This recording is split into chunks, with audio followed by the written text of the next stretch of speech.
800 yards. 600. 400. 200. There they go. The giant arm raised. Green flash. They're spraying us with flame. 2,000 feet. Engines are giving out. No chance to release bombs. Only one thing left. Drop on them, plane and all. We're diving on the first one. Now the engine's gone. 8. This is Bayonne, New Jersey, calling Langham Field. This is Bayonne, New Jersey, calling Langham Field. Come in, please. This is Langham Field. Go ahead. 8 Army bombers in engagement with enemy tripod machines over Jersey Flats. Engines incapacitated by heat ray.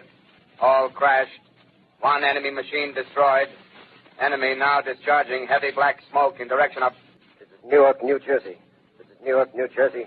Warning. Poisonous black smoke pouring in from Jersey marshes.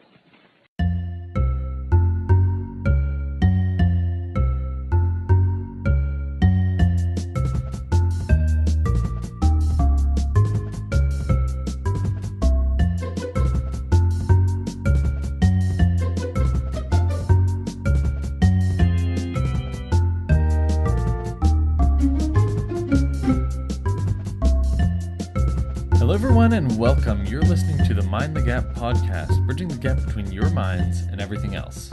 I'm Keegan Gwydlin. I'm Mackie Drew. And today we are joined by our guest host, Alyssa Chenery. And our show today is called Apocalypse When. And this is obviously our show all about the apocalypse. So, all right. So I'd like to start by talking about a man by the name of Harold Camping. And you might have heard that name before, but I'm going to give you the full story. So he was born in a little town at the time, Boulder, Colorado, in 1921. And then he moved to California, and he became interested in math and numerology. Oh, geez. And he actually, yeah, numerology, red flag. So he went to the University of California, Berkeley, and he got a degree in civil engineering, married in 1943, and had a quiver full of children, of 7. And he used his degree as an engineer in World War II. So he became a military civil engineer and started a construction company. And he became very successful very quickly. And he was able to use that money to break into a totally different industry. He founded a radio network. So he started a radio station, basically, and started doing shows. So... this was a very Christian radio station. It was classic Christian, Christian music, preaching on the hour, every hour, very straightforward. He was a very religious guy, right? So he loved the Bible and he loved math. So that's a scary combination. Not a common combination, mind you. Yeah. But yeah, his radio station, Family Radio, is really where the apocalypse begins. He was a little older. He was in 1994, and then this is, he's late 60s and 70s. He started writing a book called 1994 ? And he released that I believe it's 1994? Oh, it was more like 1994. He released it in 1992 as a self-published book. And that is when he started getting the media attention that he's garnered. That was when he said, this is going to be the end of the world. The rapture was going to happen.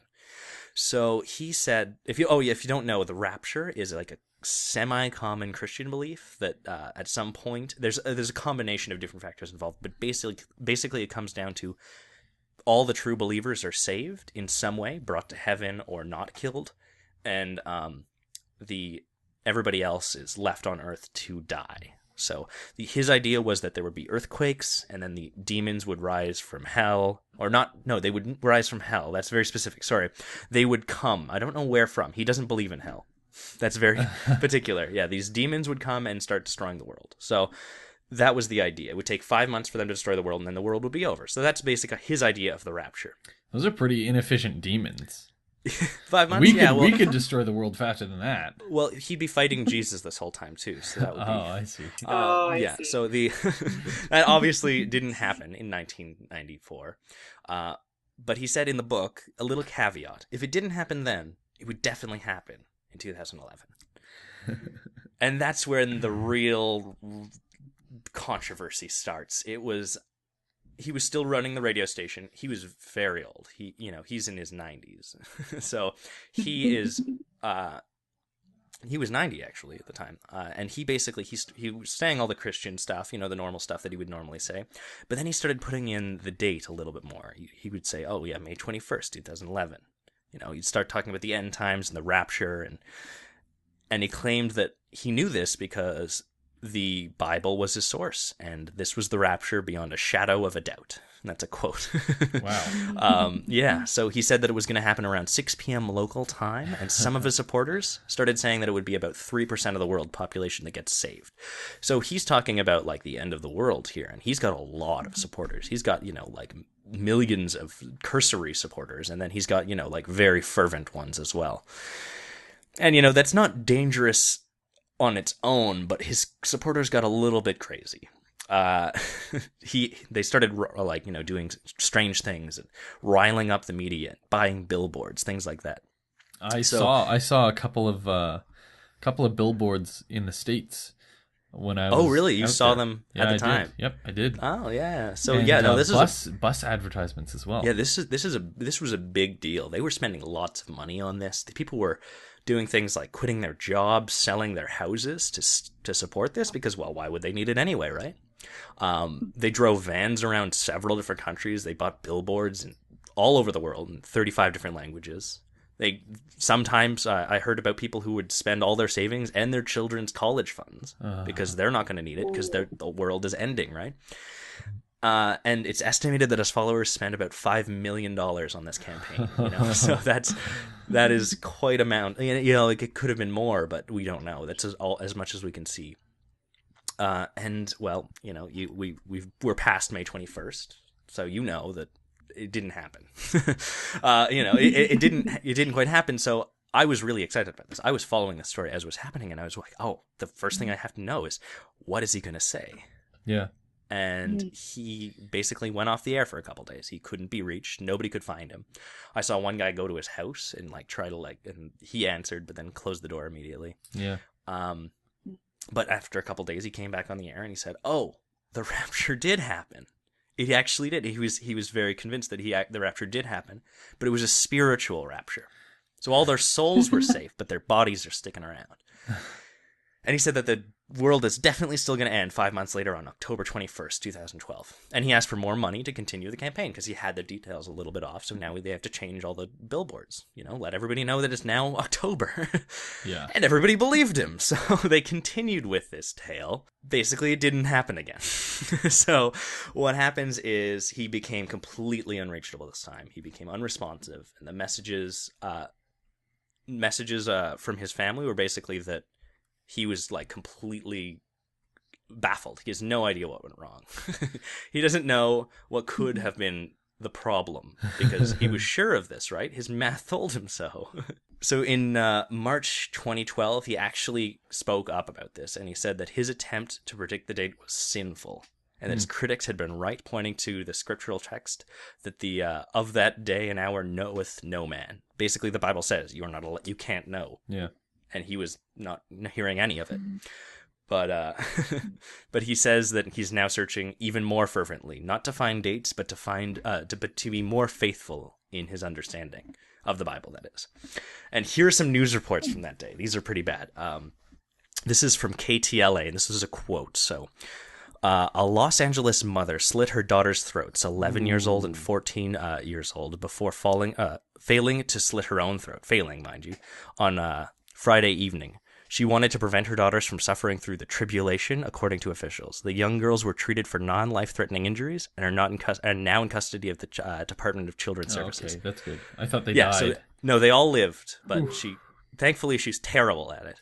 From CBS, a California man, Bill Tinker, planned to euthanize his pets, a cockatiel, parrot, and cat on Friday because he didn't want them to suffer. The animals were seized by the Sonoma County Animal Care and Control after word spread about his plans. He said, "I plan to put my babies to sleep when the earthquake hits Denver. I don't want them to suffer."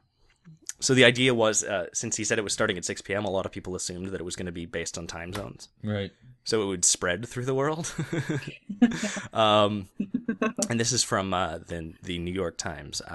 A woman quit her job and began spreading the word about the world with her family. The family stopped working on their house and college savings for their children. So you can see it was a serious incident, and a lot of people believed it, and a lot of people suffered because of it. And people say that, misinformation and claims like this don't hurt anyone, so why not just leave them alone? Well, here's an example of them actually hurting people. Yeah, and I cut out a lot of those stories. I was going to say more, but no, there's plenty of stories like this. There was a case of a Russian girl who committed suicide. Wow.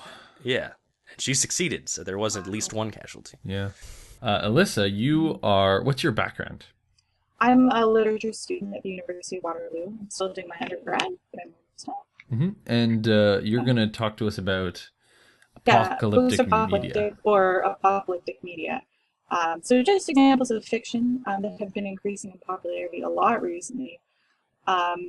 You can give the best example probably is The Walking Dead from TV today. There's also been TV Survivors and Jericho on TV. Stephen King has released a book called The Stand, which was pretty popular for its time. There's a growth into teen fiction like The Hunger Games, which is a book, now a movie. And Autumn Moves Are After Earth. It goes into video games, it goes into songs like Radioactive by Imagine Dragons.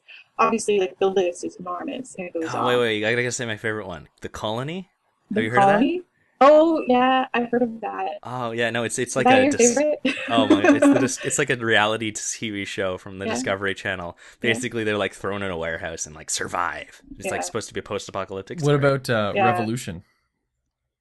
Oh, and I've seen Revolution too. That one's pretty good. Yeah. It's interesting because it becomes so like feudal. It's approach. The main character is awful, but yeah, what do you do about that? So some of these are apocalyptic because they show the apocalypse and what happens, and they really focus on that. And some of them are post-apocalyptic, like some of the ones you mentioned. It discusses more what happens after the apocalypse, and we talk about both. And I've really wondered for a long time why they become so popular in our modern age. So I was looking into reasons why. And the typical response I found is that, the economy is so bad that our problems are reflected in our media, which to a certain extent is always true. And we could just outright talk about unemployment, but instead we're trying to imagine worlds where the ideas of employment and a modern economy are just like irrelevant. So that's interesting. Kind of strikes me as sort of an escapism, exactly. Look, we're fine because all their problems are way worse. Mm-hmm. And it also goes over like climate change, where it's the end of the world by cold or flood or something that we've done. So that's not more so escapism, but more like thinking about, this is going to happen. Warnings, it's a worry, yeah, exactly. And so there's a man, Douglas Rushkoff, who's written a book called Present Shock, and he kind of agrees with you, Mackie. He says that it's a perfect kind of escapism. We no longer have like a social rhythm dictated by farming or religion or even straight career paths. So he says we desperately want a beginning, a middle, and an end, and especially an end. But I'm not always satisfied with that because a lot of apocalyptic media, like I said, becomes post-apocalyptic. So people decide to rebuild society. Yeah. I think it's maybe like almost a craving for like a nostalgic thing, Look, it's a simpler time. Mm-hmm. Yeah, exactly. Where you're more focused in on your own survival and less worrying about things that are outside of your control, like whether you can be fired or whether or not, Mm-hmm. It's a simpler kind of thing. Though there's another response, because apocalyptic and post-apocalyptic media sound so solely among countries that are wealthy. Some people say that it's more like a luxury. It's that we can afford to imagine an end to the world where people in other countries are more focused on their actual daily life problems. We're thinking about zombies. Well, it's one thing we don't have. We don't have all that crazy hardship. Like not everyone has that, right? So exactly. You don't have to imagine it; it's there. Mm-hmm. And then there's another thing about apocalyptic media. After an apocalypse happens, all that hardship is now near you, around you, in a place where you can change it or affect it. You feel much more empowered. So I think it draws on like a deep-seated feeling of helplessness. Not that I found anyone in the academic world who agrees with me yet, but it's not that I think we're exercising a luxury when we imagine the end of the world, but that it seems so impossible for us to change anything that we may as well start with a clean slate. And so that's my personal opinion. What do you think? Yeah, I kind of think that it's people like the idea of the system being turned on its head, and they like the idea of, say, a role reversal. So it's like, you may hate your boss, this, like, portly, old, fat businessman type guy. And then you just console yourself by watching this and saying, I would survive then, but my boss, he would be totally done. He'd be killed, first day. You know what I mean? It's like a way of putting yourself above people who you dislike and stuff like that. There's a really interesting representation of that, actually, in Survivors. It was a TV series.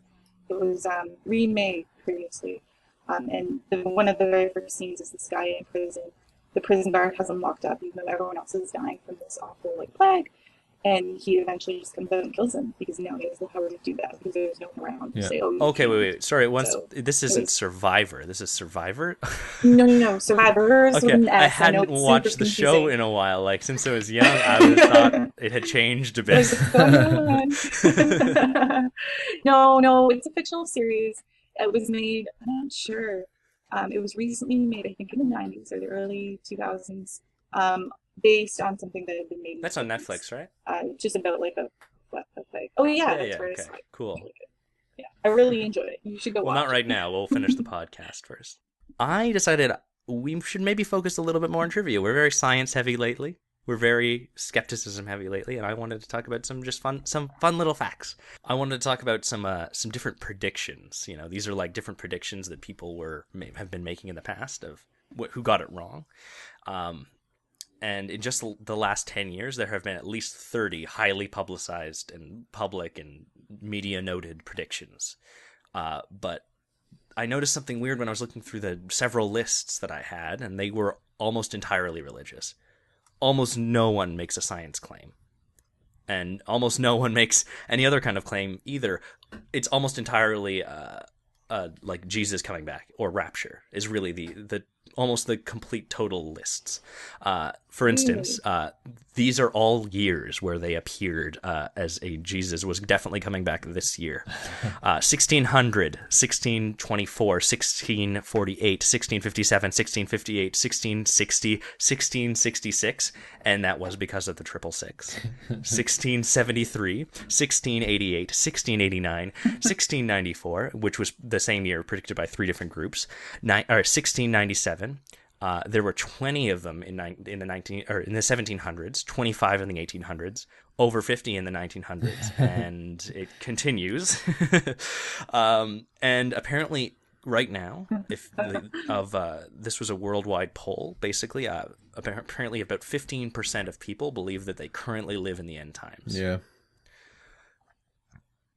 So I actually looked into some notable personalities that have made some predictions, and I was kind of shocked to find that Christopher. Oh, fun. Sorry, I was just saying fun. That's fun. Oh, okay. Cool idea. Yeah. So I actually found that he predicted the end of the world in his book of prophecies from 1501, and he predicted the world would end in 1656. And this is a quote: "There are but 155 years left, at which time the world will come to an end. The sign which convinces me is that our Lord is hastening the end of the world is by the preaching of the gospel recently in so many lands." So that was his reasoning. That's moderately sensible as compared to I did the math from the Bible. Well, here's what I'm wondering: how did he get the date? Yeah, exactly. It's like, He made it up, obviously. therefore 155 years. QED.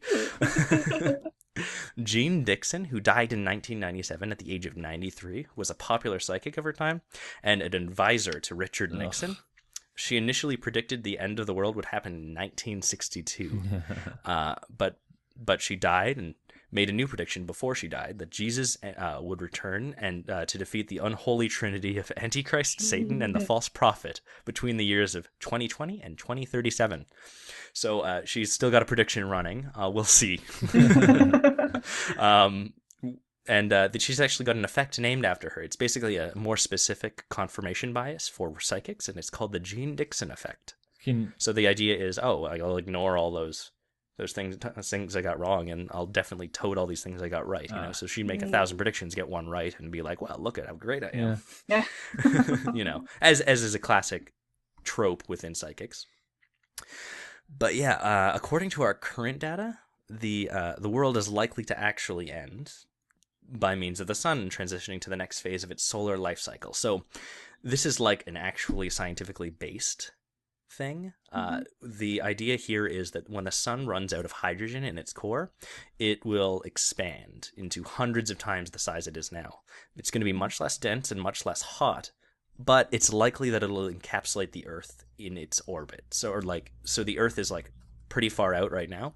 The Earth will expand to a point where it's actually consuming the Earth. What I actually heard, because I've heard that, and then I also I know what you're going to say. I heard that because as the sun expands, it loses mass because it gets larger and its mass is farther away from the center of gravity. So, some of the bursts can push gas off of the sun and they just disappear, that it would actually cause the Earth to spin out of, like, further away from the sun. And yeah, I saw that in my research as well. That's why I knew you were going to come with this, but that's kind of a minority thought right now. It's not very well supported. It might happen, but regardless, it would be hot enough to scorch the surface of the Earth. It would be done regardless. Yeah. But because the other thing that increases as a star gets bigger is that its light output increases. Its luminosity is it's doing it's doing hydrogen fusion further away from the core. The core has become solid, and then it's fusing hydrogen around the core instead of inside it. Yeah. But the point is that not only is the sun bigger, it's brighter as well. Yes, and closer and awful things, and we can't live through it. But hopefully by then we'll have escaped the solar system in some capacity. When's this going to happen? It's probably going to happen around the year 5 billion. Oh, well. Yeah, so you don't have to worry too much, but we got a bit of time. Yeah, just a bit. So that's the one prediction you can probably bank on. I'd like to talk about some possible apocalyptic scenarios. And you can broadly classify these into two categories. The first is anthropogenic, or man-made, and non-anthropogenic, which is natural. And these are just some sort of trivia-style things that are fun to think about. The first is the threat of artificial intelligence. Werner Vinge, who is a computer scientist and a sci-fi author, coined the term the singularity to refer to the moment when robotic and computer intelligence exceeds human intelligence. And he suggested that after the singularity, AI could pose a real threat to humanity. There is some evidence to support this, because robots are capable... Terminator and The Matrix? No. But robots are capable of semi-autonomy. Some can independently seek and find power sources. Others can choose and attack specific targets with weapons. And some computer viruses are able to evade elimination, achieving what some have called a cockroach-level intellect. So, it's possible. We'll not talk about likelihoods. Another... Well, you couldn't really make a call. I guess that's what you're saying. We don't really exactly. It's not... Okay. It's not advanced enough for us to be worried about it right now. Another is warfare or mass destruction, right? Nuclear war, like we were talking about, or subsequent nuclear winter. And a nuclear winter is a climatic effect of nuclear detonation, where, you throw dirt and smoke and soot and ash into the atmosphere, which blocks out the sun and causes cold weather. And with a great number of nuclear detonations, this could be a real problem. There's also something called volcanic winter, which is the same sort of thing. If a bunch of volcanoes erupt, they shoot all this ash and dust and smoke into the air, and it blocks out the sun. Then the sun can't get through. The plants die. There's no heat because the sun is bouncing off, basically. Yeah. So you're it's bad news. You're stuck. Yeah. Another is global warming.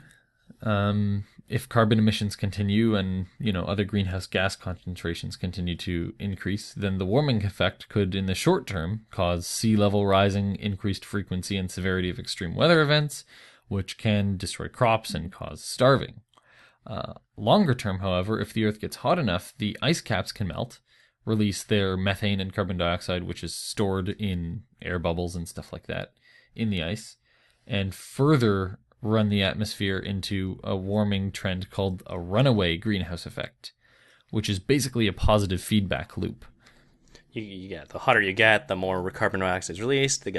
And you can never release enough heat to get it back down. We'd cook. Yeah, and this would turn us into a planet like Venus, where the temperatures got so hot that it caused the very rocks themselves to outgas their stored greenhouse gases. Another one that's sort of anthropogenic is bee death. And this is because all of our food sources are ultimately based on plant survival and reproduction. And since bees are major crop pollinators, they're absolutely essential for us to live. And bee populations have been mysteriously declining significantly in recent years. And if these bees vanish entirely, our crops will as well, and so would we.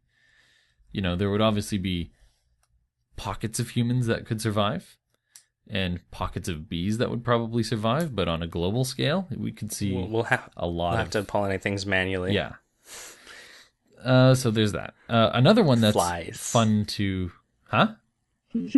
Get trained flies. We'll just train flies. Paint them black and yellow and say, do your job.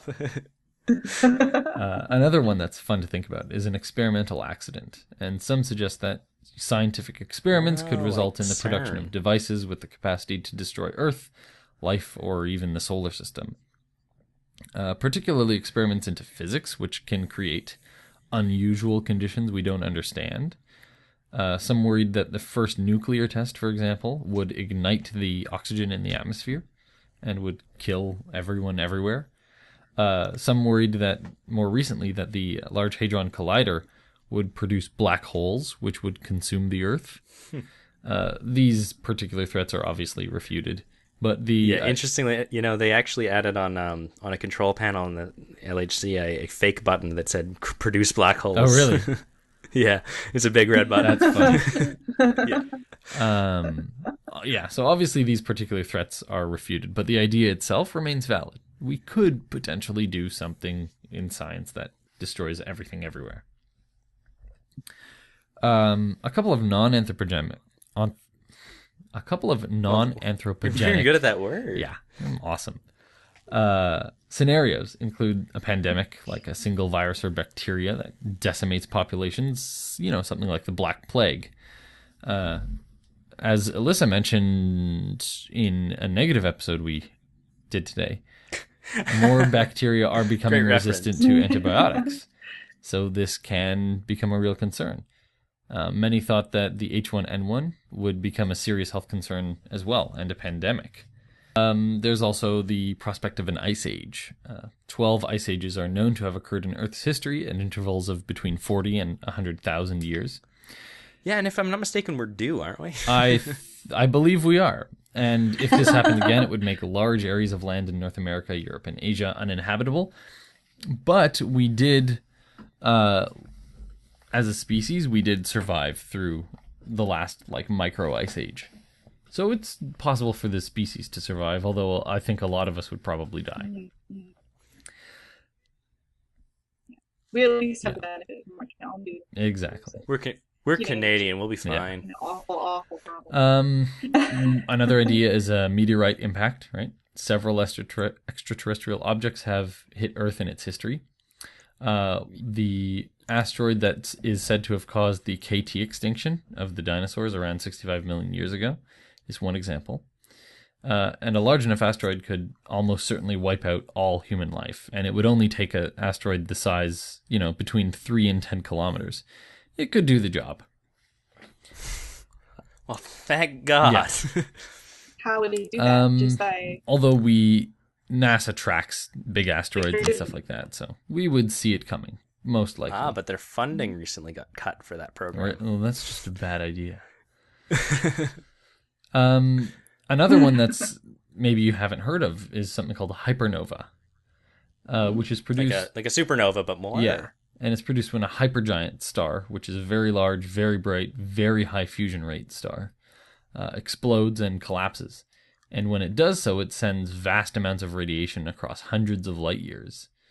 A 10-second burst of this radiation would strip the Earth's atmosphere entirely of ozone, and it would expose all the organisms to dangerously high levels of solar radiation, enough to kill. It's not a popular theory, but few scientists think that this event may have caused what's called the Ordovician-Silurian extinction, which is an event in which 60% of marine invertebrates died, 2/3 of brachiopods, bivalves, echinoderms, bryozoans, and corals.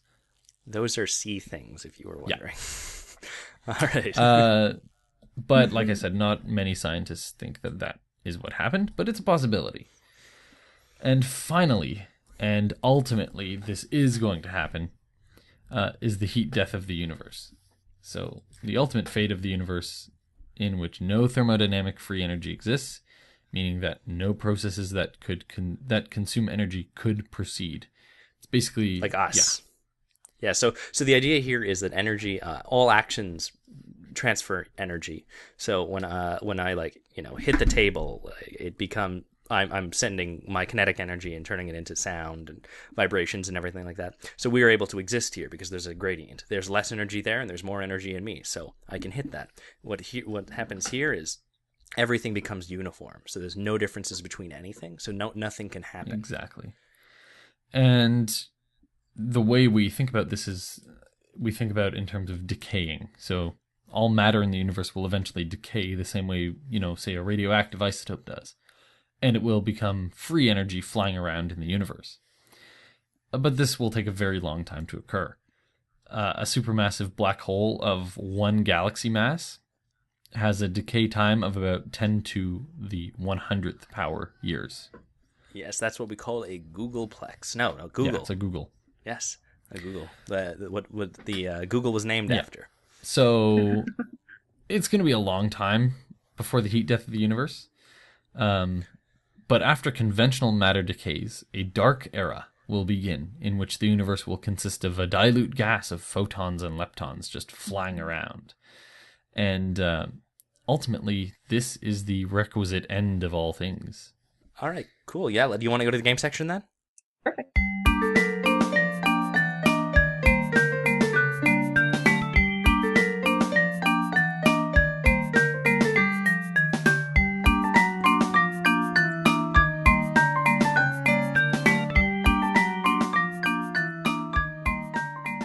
All right, well, welcome to the game section today. How do you think the world will end? How do I think the world will end? I always want to give us the benefit of the doubt with us destroying ourselves.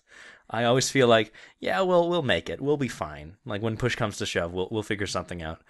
I think it'll probably be one of the two main ones. The sun expanding or the heat death. I'm pretty confident in our ability to not kill ourselves.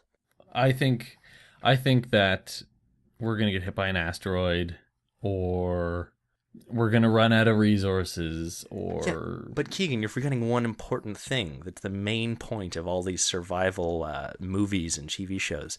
The human spirit. Honestly, I think we need to leave Earth, or we're done. Well, yeah. And we need to do it soon. Oh no, I'm totally with you there. Yeah, for sure. The thing is, if something goes wrong on Earth, we're done. But if we're somewhere else, then we got two chances. Yeah, exactly. And I think that, there's too much out in space it's like, space is like Australia times 12, Space is the Australia of the universe? Isn't that kind of redundant? It may be so, but it's also true. It's like there's so much in space that can just rip us to pieces like nothing. I mean, if a big enough asteroid decides to swing our way, there's nothing we can do to stop it. It lasted this long. So. Yeah, no. Yeah. I actually also read something that was talking about how Mercury may fall out of orbit and collide with Earth. It's obviously a very small possibility and all this stuff, but, that's something that's on the table. That's stupid. I don't believe that for a second. Well... Anyway. Like I said. But if it happened, that would absolutely kill everything else. I'm just Alyssa, completely oversaturated with ideas like that. It's absolutely an infinitesimal chance. But I read a book or seen a movie, I absorb so much of this media that at this point I'm I don't know, it could be anything. My toaster, that's... Well, If you've got a million things with 1,000,000 to 1 chance. Exactly. So I don't know. Anything.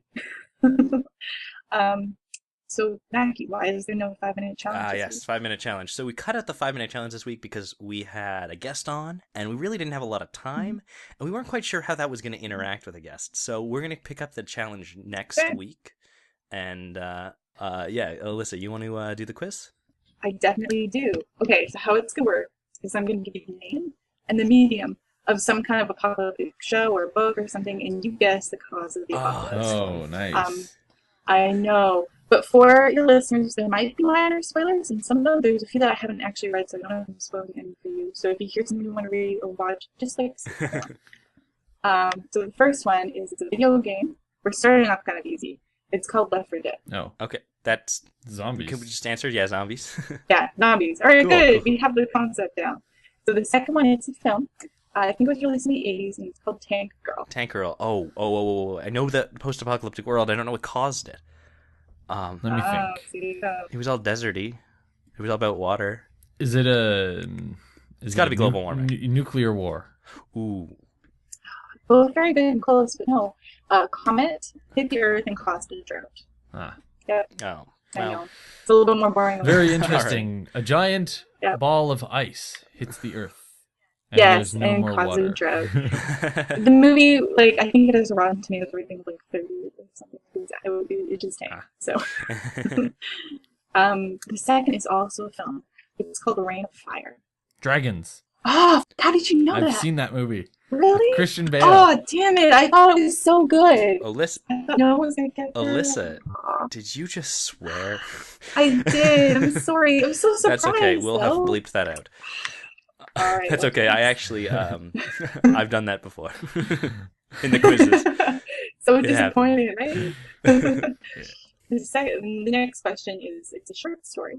It's called A Pail of Air, and it's by Fitz Lieber. What's the name again? A Pail of Air, and pail like bucket. Not like All right, Mackie, you go first this time. I'm gonna say the Earth started spinning faster or slower, and all the air went away. I'm going to say that all the air is like super polluted. Well, you're both wrong. The Oh. Earth is torn from its atmosphere by what they call a dark star. I don't even know if that exists. But anyway, the Earth... I was closer than this guy. Yeah. Yeah. All right, the next question. I think this is hilarious. It's a film called Idiocracy or Idiocracy. Yes, I know this one. Yeah. Know this So one? Idiocracy, I believe it was just stupid people kept breeding, Yeah. and they created more stupid people, and Yeah. everybody got stupider, and then Yeah. that was sort of the end of the world. Humans are just stupid. I remember that movie. It was bad. Yeah. Yeah, it was. The next one is a book. It's popular. It's called The Years of Rice and Salt by Kim Stanley Robinson. What was the name again? Sorry, I couldn't The hear. Years of Rice and Salt. Oh. Rice and salt. I Now, don't- it was mentioned earlier in the episode. So Oh, back. okay, that's a huge clue. Yeah, it is. I'm gonna say overpopulation and wait, did we mention overpopulation? Uh. No, bees gone. All bees are gone. You gonna go? I'm going to say like just mass starvation. The Black Death. Oh. It's set in medieval Europe. And instead of just, I assume people didn't survive at this time. That's kind of cool. Yeah, I thought it was cool too. Now, this is a novel called Cell, and it's by Stephen King. Cell? Yeah, and it's by Stephen King. How's cell spelt? But like cell phone, like short of cell, Okay. like or like a cell in the body. Okay. It's got to be a viral thing then. But not quite. All right, I'm going to go with for some reason technology stops working, like an EMP pulse. I'm going to say nanotechnology. Oh, well, it's that cell phone signals turn people into zombies. Okay, yeah, you I know, right? definitely wouldn't have gotten that one. Nope. Right, and this last one has also been mentioned. It's a book. It's The Time Machine by H.G. Wells. Oh, that was the moon was like something went wrong with it because they built something on it, like a hotel, and then it like broke in two, and then stuff happened, right? Something like that. No. Oh man, I'm trying to remember the Time Machine. That's the one with like the Morlocks and the. I actually haven't read it. I've only read it. Yeah, that is the one. That's the one with the Morlocks and stuff. Yeah. What happened? I can't. I'm just gonna say stupid things decided to kill everyone. No, it's that the time traveler witnesses the sun expanding, Oh. causing the end of human life. Yeah. Oh, okay. He sees it because he time travels. All right. That's all I have. That was fun. I liked that. Yeah, we did terrible though. Good. Yeah. So upset about the dragons. Oh. You thought you had him? Have you seen that movie? You know what? I Oh. didn't think I had it. Then you started talking about it. And I think I have seen that movie. I'll have to rewatch it. It sounds. It's one of those British movies. Oh, one of those. Yeah. It's like set in Britain, all British cast, like just And everything's sad. But it's played like a Hollywood movie. Yeah. But anyway, well, that's our show. Thanks, Alyssa, for coming on. Anytime. You did a great job. Email comments and questions to mindthegaphosts@gmail.com. Our next show will be called How Merlot Can You Go? Subscribe to us on YouTube, iTunes, or the podcast feed of your choice, and be sure to like or rate us depending on your platform. Thanks for listening. We don't rule over them at all. We're not a cult or anything like that. I looked at all the scientific data I could find, like carbon-14 dating or potassium-argon dating. There's just no reason in the world, no possibility that it will not happen.